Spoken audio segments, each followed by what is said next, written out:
va maintenant corriger la série 2. Donc, on va calculer des limites. L'exercice 1, c'est calculer les limites suivantes.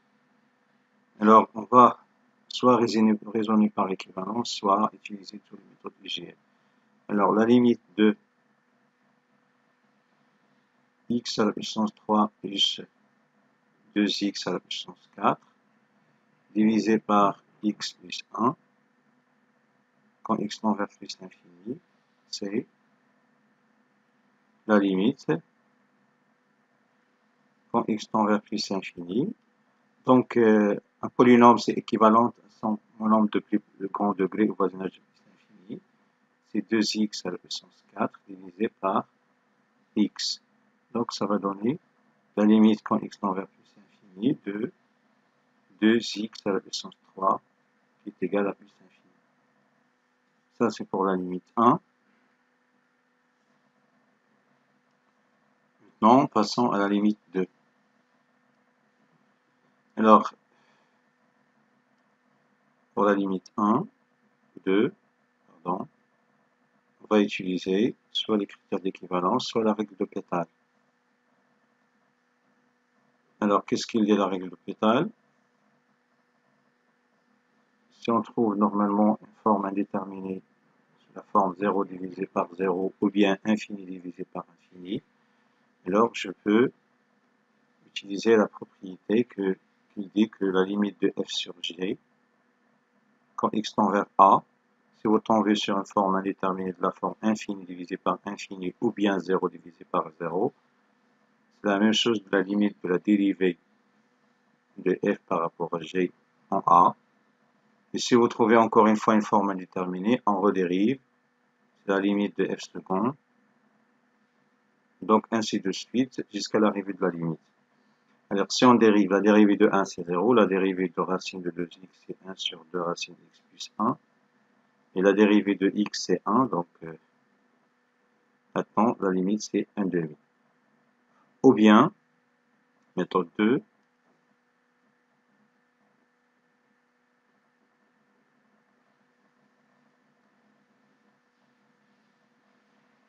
je peux utiliser les équivalences.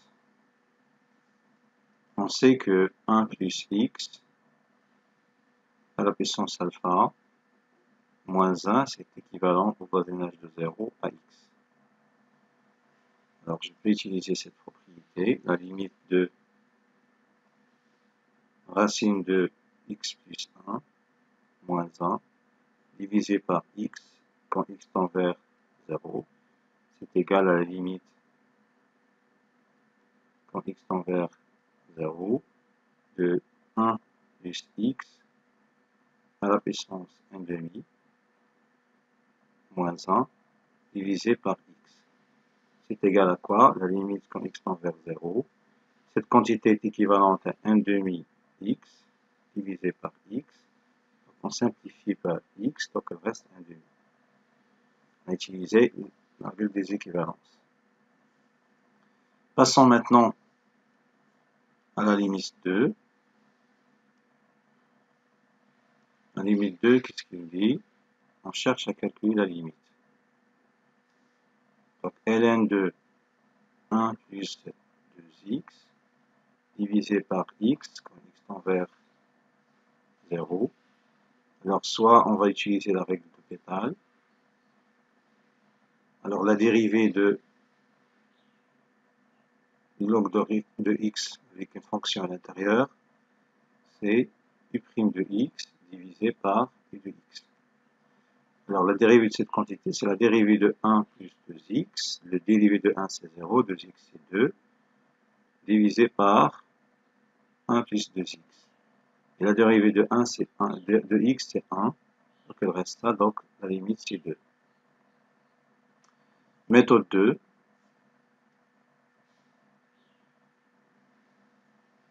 On va utiliser le critère d'équivalence. On sait que ln de 1 plus x, c'est équivalent au voisinage de 0 à x. Mais si vous avez une fonction telle que la limite de u de x quand x tend vers 0, vers A, pardon, égale 0. Donc, on peut écrire cette équivalence sous la forme ln de 1 plus I de x, c'est équivalent au voisinage de A à I de x. Donc, il faut faire attention, il faut que cette fonction qui est ici tend vers 0 lorsque x tend vers A. C'est une condition importante pour appliquer cette règle d'équivalence. Alors, maintenant, on va calculer la limite autrement. La limite de ln de 1 plus 2x divisé par x quand x tend vers 0. En utilisant les équivalences, c'est la limite quand x tend vers 0 de, voilà, cette quantité, la limite de cette quantité quand x tend vers 0, elle tend vers 0. Donc, notre condition est vérifiée. Donc, c'est équivalent à 2x divisé par x. Je simplifie, je trouve 2.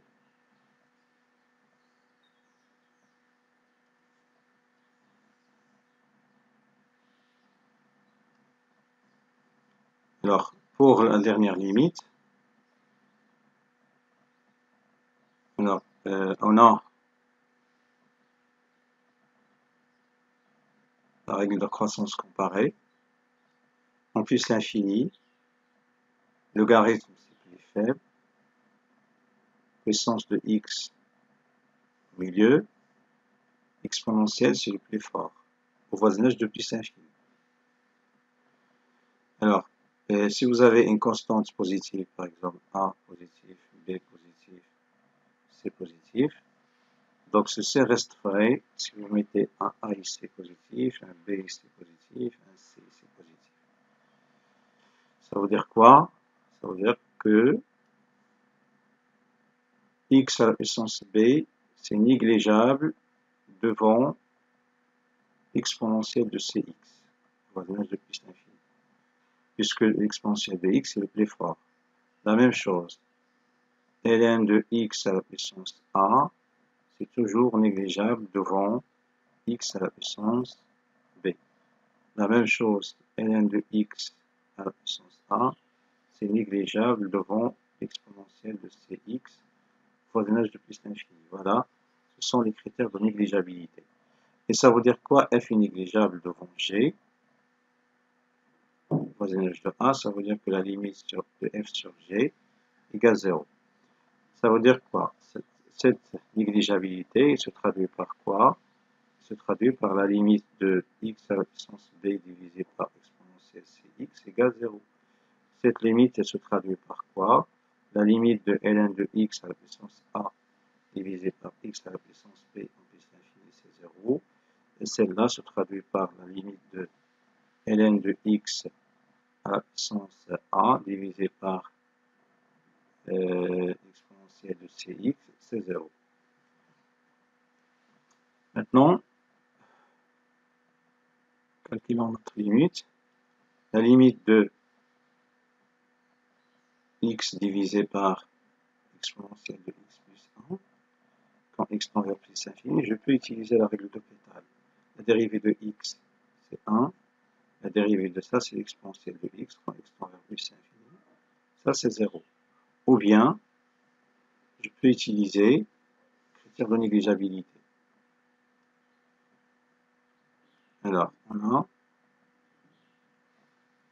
la limite de x divisé par exponentielle de x plus 1 en plus l'infini, c'est la limite de x divisé par exponentielle de x fois 1 sur 1 plus 1 sur exponentielle de x en plus l'infini. Ça c'est 0, donc cette quantité tend vers 1 et celle-là elle tend vers 0 car x est négligeable devant exponentielle de x. Voisinage de plus l'infini. D'accord? Donc tout ça égale, ça c'est 0 fois 1, ça fait 0. Maintenant, passons à l'exercice 2.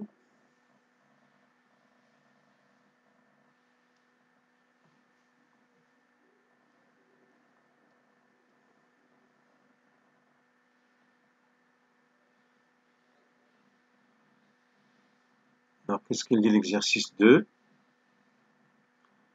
Lorsqu'on cherche à montrer que cette fonction est continue en 1. Donc, on doit montrer que la limite de f de x quand x tend vers 1 est égale à f de 1. Ça veut dire quoi? La limite de quoi? De racine de 3x carré plus 1 moins 2 divisé par x moins 1. Alors, si on remplace, on trouve 0 par 0. Donc, on peut utiliser la règle de Pétale. La dérivée de u de x, c'est u' de x divisé par 2 fois racine de u de x. Alors, ça, c'est quoi? C'est 6x divisé par 2 fois racine de 3x carré plus 1. La dérivée de x moins 1, c'est 1. Donc, quand x tend vers 1, je remplace, je trouve quoi? 6 fois 1 divisé par 2 fois racine de 1. 1, c'est 2. Racine de 4, ça fait 2. Donc, ça, c'est quoi? C'est 3 sur 2. Après simplification, c'est f de 1. Donc, f est continu en 1. Passons maintenant à l'exercice 3.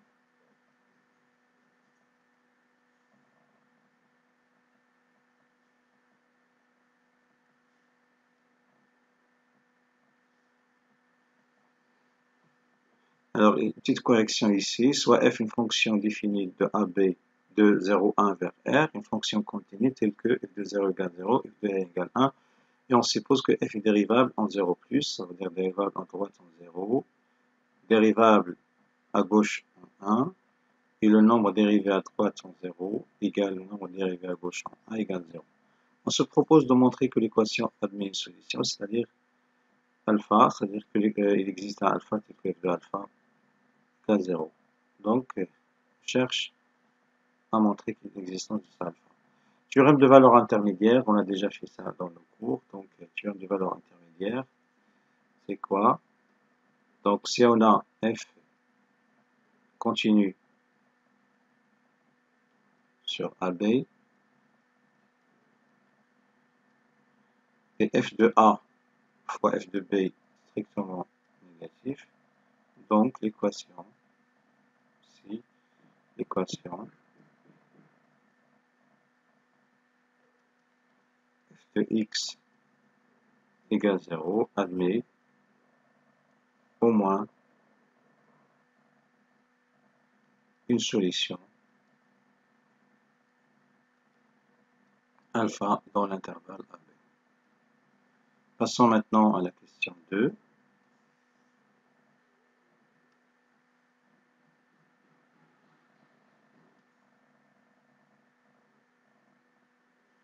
Alors, on cherche à montrer quoi? On a notre fonction. Ici, il faut corriger. Donc, montrer que la fonction g est continue sur 0. Alors, on rappelle, une fonction g continue sur AB fermé, on doit montrer trois choses. On doit montrer que f continue à droite en A, f continue à gauche en B, et on doit montrer que f est continu à l'intérieur de l'intervalle sur AB fermé. Ouvert, pardon. Alors, pour la continuité à droite,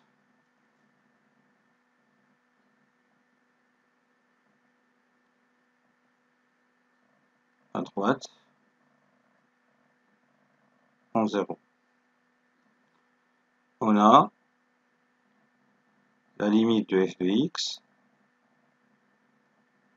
quand x tend vers 0 plus, c'est égal à la limite quand x tend vers 0 plus de f de x moins f de x moins 1 divisé par x moins 1. Donc ça va donner quoi? Alors si on remplace ici par 0, donc f de 0 c'est 0, et f de 1 est égal à 1. Alors, non, f de 0, f de 1 c'est 0. Alors si je remplace par 0, ici il donne quoi? Ici on obtient quoi? 0 moins 1 divisé par 0 moins 1, ça fait 1. Donc cette quantité donne 1. Mais ici on trouve quoi? De 0 divisé par 0, c'est 0 divisé par 0, donc ici forme indéterminée. Alors je dois calculer cette limite. Donc, alors ça c'est quoi? Je vais utiliser le nombre dérivé en 0. Ça c'est f de x moins f de 0 divisé par x moins 0 moins f de x moins 1 divisé par x moins 1. Donc ça va donner quoi? C'est le nombre dérivé à droite en 0 moins 1. Donc on sait que le nombre dérivé à droite en 0 c'est 0. Donc moins 1 ça fait moins 1. Mais le moins 1 c'est l'image de 0. Donc ça c'est f de 0. Et ça c'est f de 1.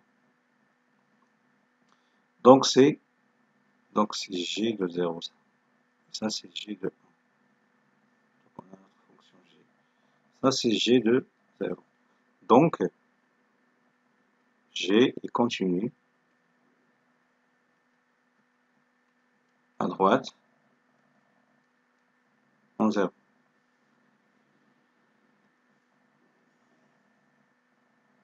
Maintenant on va passer à la continuité à gauche.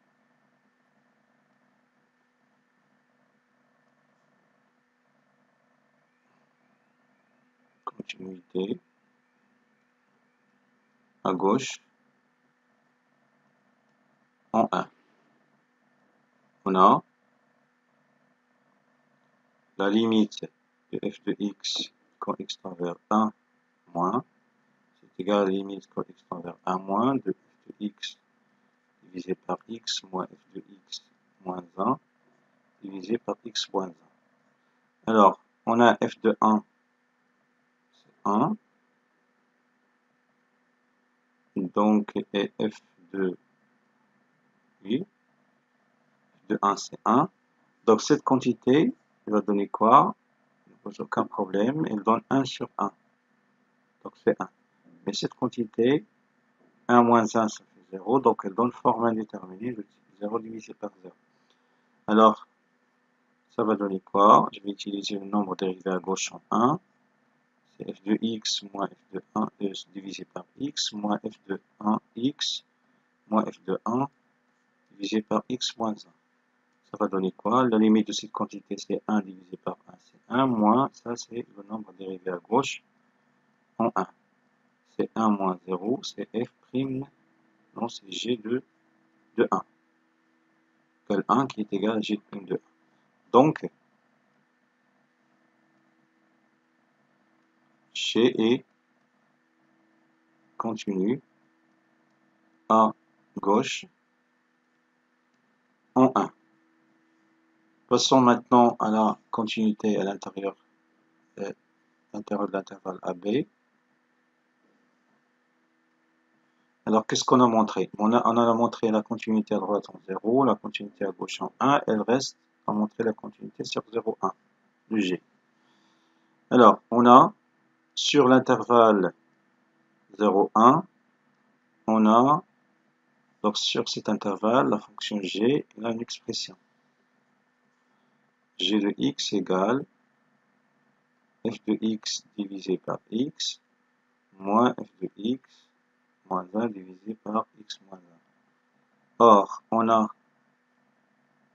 fonction que chaque x associé x est continu polynôme. Il ne s'annule pas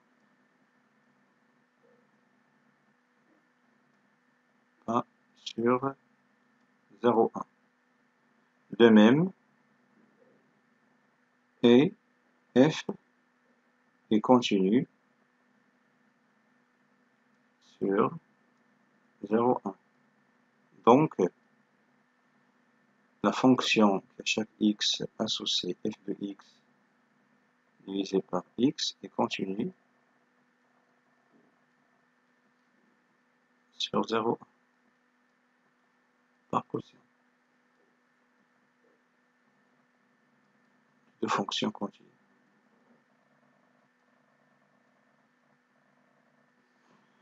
Maintenant, on a la fonction qui à chaque x associé x moins 1 est continue et ne s'annule pas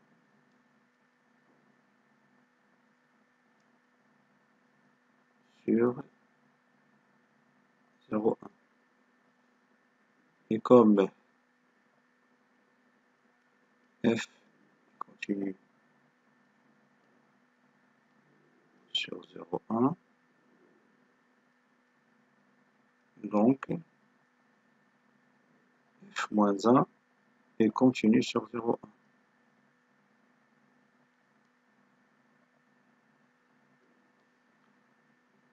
Tout la fonction qui à chaque x associé de x moins 1 divisé par moins 1 et continue sur 0,1.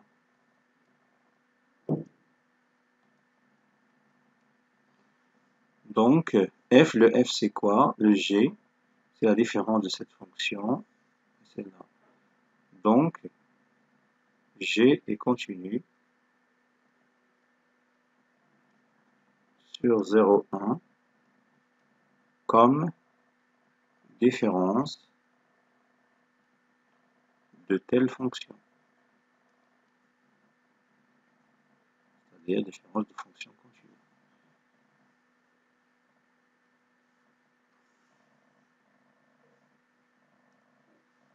On va maintenant passer à la question suivante. Alors, la question suivante, qu'est-ce qu'il dit? Alors, montrer qu'il existe un alpha tel que g de alpha égale 0. On va utiliser théorème des valeurs intermédiaires. On a quoi? On a montré que g est continu sur 0,1 et on a g de 0 fois g de 1. G de 0 c'est quoi déjà? G de 0 c'est moins 1. Moins 1.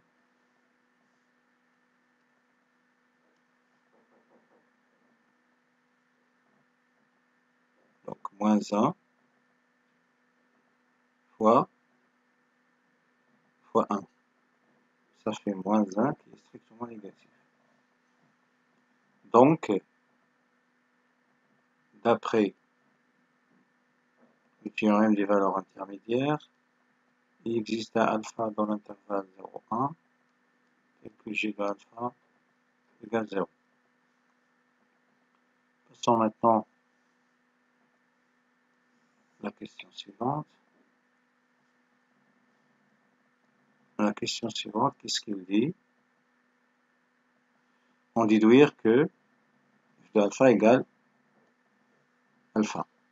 On a g de alpha égale 0. Ceci équivaut à quoi? F de alpha divisé par alpha moins f de alpha moins 1 divisé par alpha moins 1, c'est égal à 0.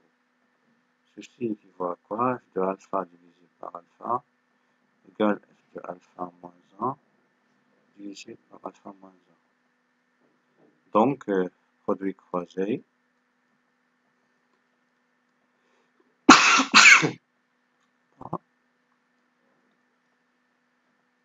Donc, ça va donner quoi? Alpha f de alpha moins f de alpha égale alpha f de alpha moins alpha. C'est équivalent à quoi? Je vais simplifier par ça. Il reste moins f de alpha égale moins alpha. Donc, f de alpha égale alpha.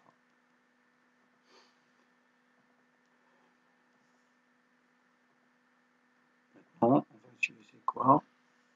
On va passer à la question suivante.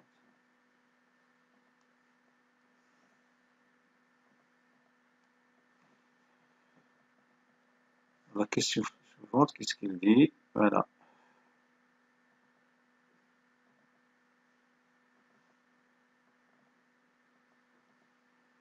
Dans cette question, on suppose de plus que f est dérivable sur 0,1, alors il existe un alpha. Ici, puisque j'ai la dérivée de f' en c, je vais utiliser le théorème de Rolle. Qu'est-ce qu'il dit, théorème de Rolle? Donc, si on a f continu, donc disons, j'ai déjà f, je vais changer ici, je vais poser, j'ai déjà f, g, alors ch continu sur AB, ch est dérivable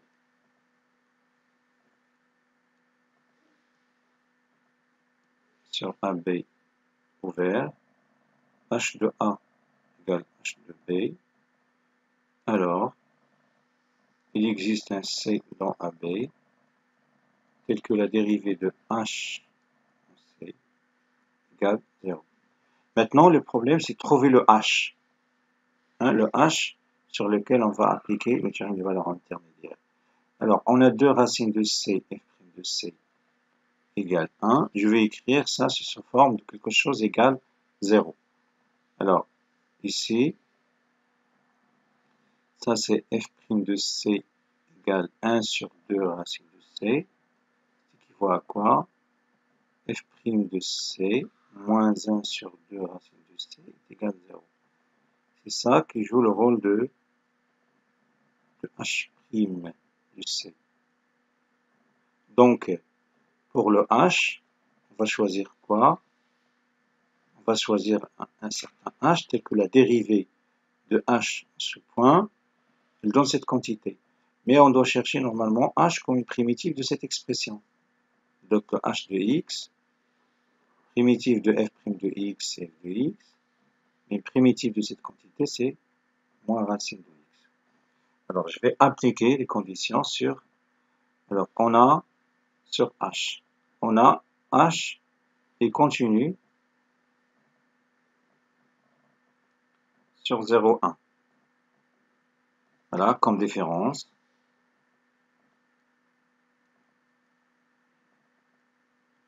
De telle fonction.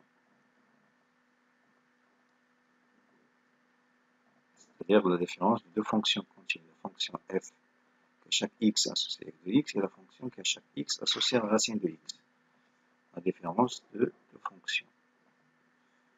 Alors maintenant, pour la même chose, on a h est dérivable sur 0,1 comme différence de telle fonction dérivable. La dérivabilité de f est donnée ici, mais la racine de x est déjà dérivable sur 0 plus l'infini, 0 exclu. Il nous reste à vérifier que h de 0 égale h de 1. Le h de 0 c'est quoi? C'est f de 0 moins racine de 0, c'est 0. Le h de 1 c'est f de 1 moins racine de 1, ça fait 1 moins 1, ça fait 0. Donc, h de 0 égale h de 1. D'où, d'après Rolle,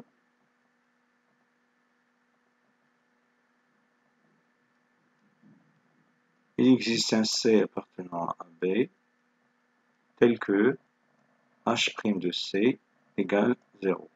Mais h' de C égale 0, c'est équivalent à celle-là. C'est-à-dire 2 racines de C fois f' de C égale 1. Passons maintenant à l'exercice suivant.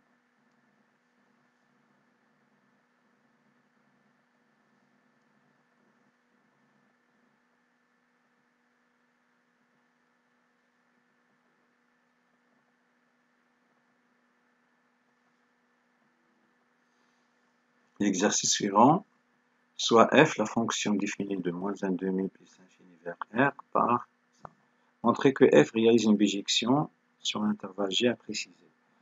Alors, il faut montrer que f est continu. on a la fonction qui à chaque x associée x carré plus x plus 1 qui est égal à x plus n demi au carré plus 3 sur 4. Donc je peux normalement utiliser la formule de la forme canonique du trénom pour avoir cette égalité.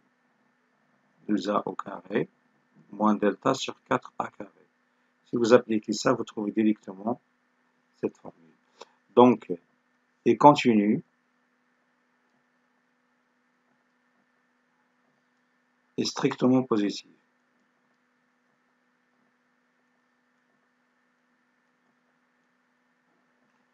Donc, la fonction qui à chaque x associe racine de x carré plus x plus 1 est continue et ne s'annule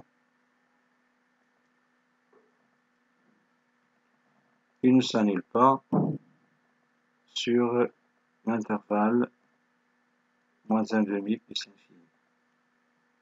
Disons ça c'est i. Donc, notre fonction f est continue sur i. Maintenant, on va montrer que f est strictement monotone. Donc, on a déjà la dérivée de quelque chose qui s'écrit comme ça. C'est i' de x divisé par 2 racines de i de x. Et la dérivée de 1 sur quelque chose comme ça, c'est moins i' de x divisé par i de x au carré. Alors, on va calculer la dérivée de notre fonction. f' de x, c'est quoi? On va montrer que f est dérivable sur moins 1 demi plus l'infini. Et la dérivée, c'est quoi? C'est la dérivée de 1 sur racine de x carré plus x plus 1. Je vais appliquer cette formule dans un premier temps, puis on va appliquer cette formule. Alors, ça va donner quoi?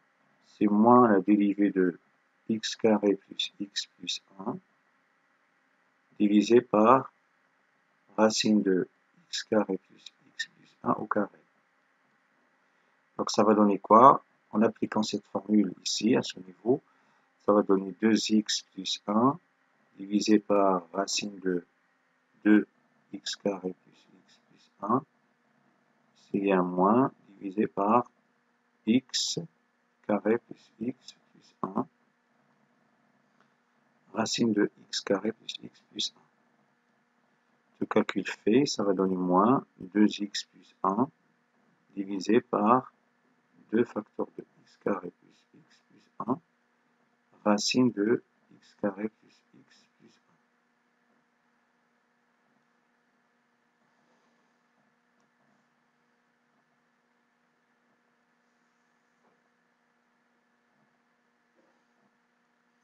1. Maintenant, on va étudier le signe de...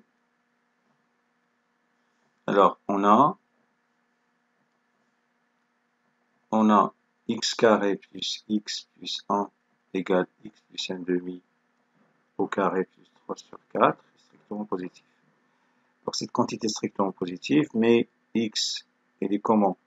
Elle est strictement supérieure à moins 1 demi, ça va donner 2x strictement supérieur à moins 1, 2x plus 1 est strictement positif. Donc, cette quantité est strictement positive. Avec ce moins, on déduit que quel que soit x strictement supérieur à moins 1 demi, le f' de x est strictement négatif.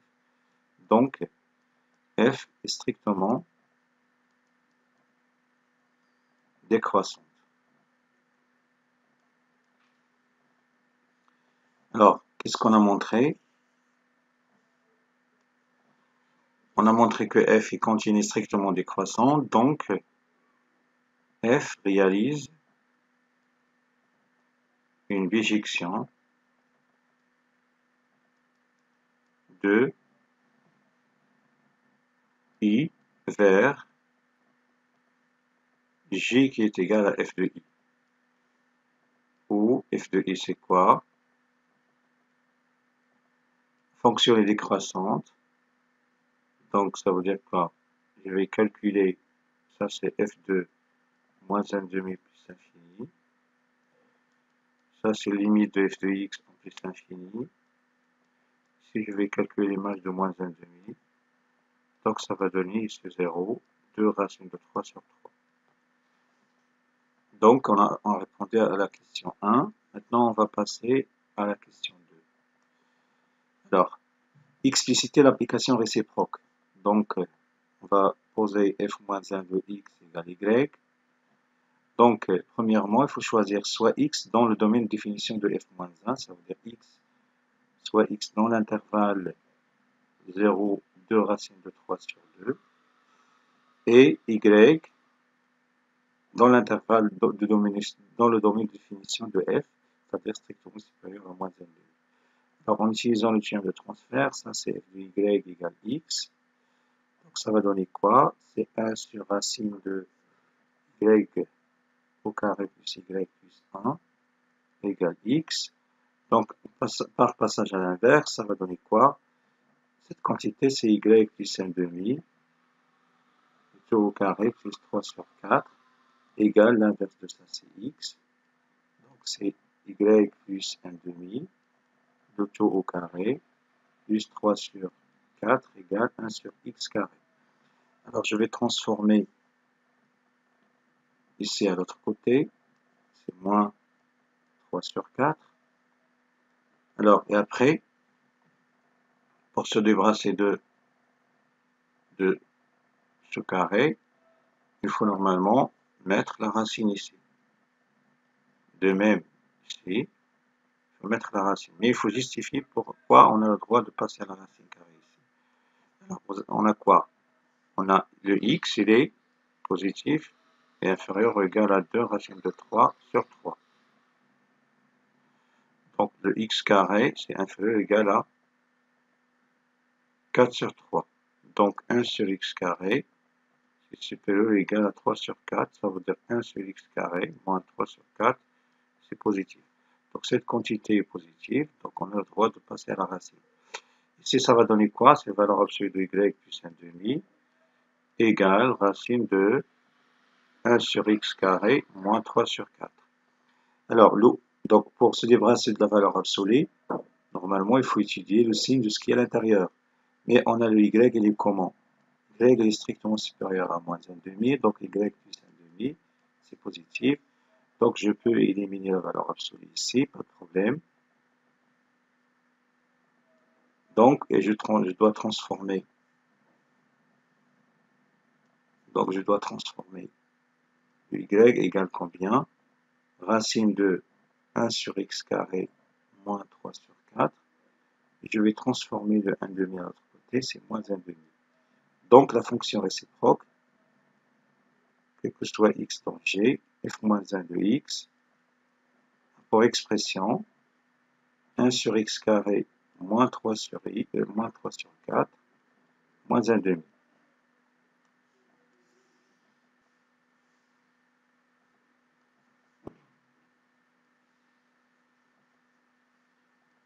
Alors, théorème des accroissements finis, qu'est-ce qu'il dit?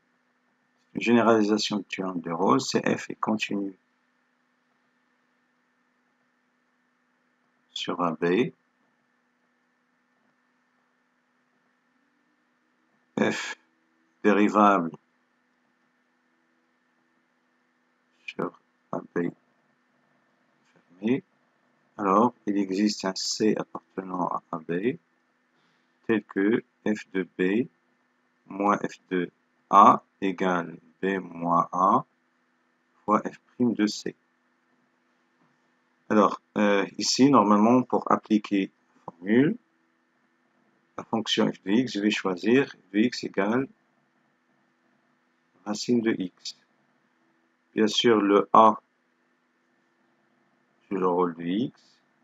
Le B, je vais choisir, c'est x plus 1. Le B, il est là. Donc, on a f est continu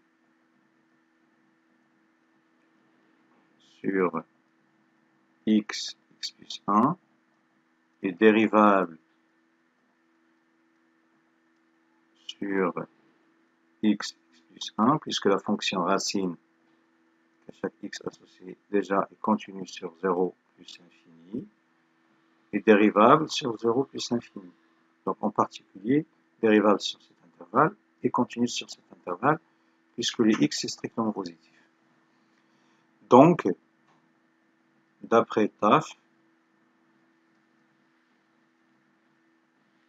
il existe un C appartenant à l'intervalle x plus 1, tel que f de x plus 1 moins f de x, c'est égal à x plus 1 moins x fois un certain f' de c. Ça veut dire quoi? Ça, c'est racine de x plus 1 moins racine de x. Ici, c'est f' de c. Alors, f' de x, c'est quoi déjà? C'est racine de x. F' de x, c'est 1 sur 2 racine de x. Donc, ça va donner quoi? Racine de x plus 1 moins racine de x, c'est 1 sur 2 racine de c. Donc, on va passer maintenant à l'encadrement. Alors, on a montré quoi? On a montré qu'il existe un C appartenant à x plus 1, tel que racine de x plus 1 moins racine de x égale 1 sur 2 racine de c. On a le c, il est compris entre x plus 1 et x, donc par passage à la racine, inférieur à racine de c, strictement inférieur à racine de x plus 1. Je vais multiplier par 2, par passage à l'inverse, 1 sur 2c, c'est strictement inférieur à 2 racines de x, 1 sur 2 racines de x plus 1. Donc cette quantité, ce n'est rien d'autre que, je vais remplacer cette quantité par celle-là. Donc ça va donner racine de x plus 1 moins racine de x, c'est compris entre 1 sur 2x, 1 sur 2 racine de x plus 1. Alors pour la question 2, pour calculer la limite de racine de x plus 1 moins racine de x, quand x tend vers plus infini, je vais utiliser le théorème de Jondard. Qu'est-ce qu'il est le théorème de Jondard? Si vous avez f de x compris entre i de x et g de x, et cette quantité tend vers L, celle-là tend vers la même limite L, donc automatiquement, ce qui est à l'intérieur, notre fonction, il va tendre vers L aussi. Alors, on a cet encadrement, on a ça, donc il faut réécrire ça, on a la limite de x plus 1 moins racine de x, est compris entre 1 sur 2 racine de x, 1 sur 2 racine de x plus 1, et limite de 1 sur 2 racine de x plus 1 égale limite plus infini, bien sûr, 1 sur 2 racine de x égale 0. Donc, la limite de racine de x plus 1 moins racine de x en plus infini, c'est 0. Passons maintenant à l'exercice suivant.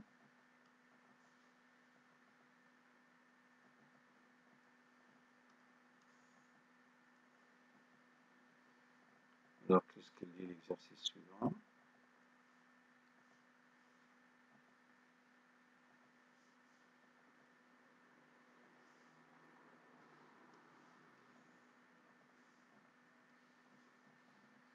Alors, on a une fonction f de x égale x carré plus 3x, g de x égale x carré plus 1, h de x égale x au carré plus x fois ln de 1 plus x divisé par x à la puissance 3 plus 3x carré. Alors, on cherche quoi? On cherche à montrer quoi? F est équivalent à G au voisinage plus infini, F négligeable au voisinage de 0. Alors, ça veut dire quoi? F est équivalent à G au voisinage de A. Donc, c'est équivaut à quoi? C'est limite de f de x divisé par g de x. Quand x tend vers A, c'est 0. Et ça veut dire quoi? F de x est négligeable devant g de x, formant au voisinage de A, il faut montrer que la limite de f de x divisé par g de x quand x tend vers A, c'est égal à 0. Maintenant, montrons que on cherche à montrer quoi? F de x est équivalente au voisinage de plus infini à g de x. Et on cherche à montrer que f de x est négligeable devant g de x au voisinage de 0. On a la limite de f de x divisé par g de x quand x tend vers plus infini. C'est la limite de quoi? F de x déjà c'est x carré plus 3x divisé par x carré plus 1. Donc on sait qu'un polynôme est équivalent à son monombre de plus grand degré au voisinage de l'infini. La même chose ici, x carré c'est 1. Donc f est équivalente à g au voisinage de l'infini. Maintenant la négligeabilité. La limite de f de x divisé par g de x quand x tend vers 0, c'est la limite de x carré plus 3x divisé par x carré plus 1 quand x tend vers 0. Si on remplace directement, on trouve 0 divisé par 1, c'est 0. Donc, f, c'est négligeable, voisinage de 0, devant g. Maintenant, on va passer à la question suivante. La question, il demande de calculer, donc, voilà, la limite de question 2. On cherche à calculer la limite de x au carré plus x, ln de 1 plus x, divisé par x à la puissance 3 plus 3x carré, quand x tend vers 0. On va utiliser les équivalences. On sait qu'un polynôme au voisinage de 0, c'est équivalent à son monombre de plus petit degré. Donc cette quantité est équivalente à x. Je vais remplacer x par x. Et ça, on sait que c'est équivalent au voisinage de 0 à x. Et ici, on a quoi? Ce polynôme, il est équivalent au voisinage de 0. Ici, j'ai 3. Ici, j'ai 2. Le plus petit, c'est ça. Donc, il est équivalent à 3x carré. Donc, ça va donner quoi après simplification? C'est 1 sur 3 en 0. La limite, c'est 1 sur 3. Voilà, c'est la fin de la série 2. On va corriger prochainement, Inch'Allah, la série 3. Et à bientôt.